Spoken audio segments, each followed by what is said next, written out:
Sir చేయి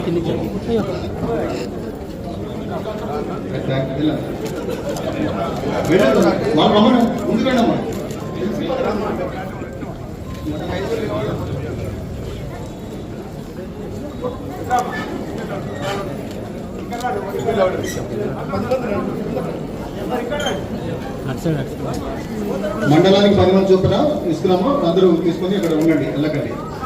అందరూ కూడా పేరు పేరు నమస్కారాలు. ఈరోజు చీరల పంపిణీ కార్యక్రమం చేసుకోవడం జరుగుతున్నది. ప్రతి పండుగ సందర్భంగా మైనార్టీ పండుగ వచ్చినప్పుడు మైనార్టీ ఆడపడుచులకు, అదేవిధంగా క్రైస్తవ పండుగ వచ్చినప్పుడు క్రైస్తవ ఆడపడుచులకు, అదేవిధంగా మన దసరా కానీ సంక్రాంతి ఏ పండుగ వచ్చినా కూడా ఆడపడుచులందరూ కూడా చీరలు పంపిణీ చేయడం కూడా జరుగుతున్నది. మరి పెద్ద ఎత్తున ఈ కార్యక్రమంలో మహిళలంతా కూడా పాల్గొని చీరలు కూడా తీసుకోవడం జరుగుతుంది. 3 మున్సిపాలిటీలు, అదేవిధంగా సంఘాలు 1657, సంఘ సభ్యులు 18,506, వడ్డీ లేని రుణాలు 5 మండలాలు 2,33,00,000 కూడా ఇవ్వడం జరిగింది.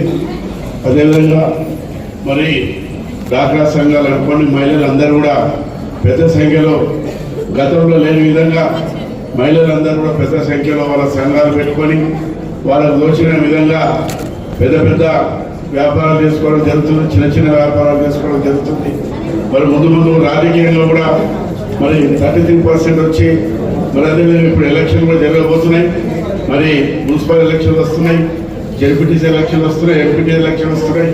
మరి దీంట్లో కూడా మహిళలంతా కూడా ముందుకు వచ్చి మరి ఏదైతే రాజకీయంగా కానీ మరి వ్యాపార పరంగా కానీ ఏ అవకాశాలు వచ్చినా కూడా మహిళలకు ప్రభుత్వం పెద్ద పీట ఇస్తుంది. కాబట్టి మీరందరూ కూడా ప్రభుత్వం ద్వారా లేదా లబ్ధిదారులకు అనుకోండి, రాజకీయంగా అనుకోండి, వ్యాపారంగా అనుకోండి, మీరందరూ కూడా ముందుండి మరి పెద్ద ఎత్తున ముందు పోవాలని చెప్పుకుంటాం.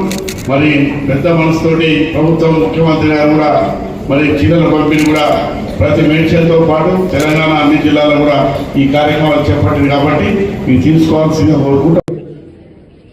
వేదికమైనటువంటి అన్ని పార్టీల నాయకులకు, అంటే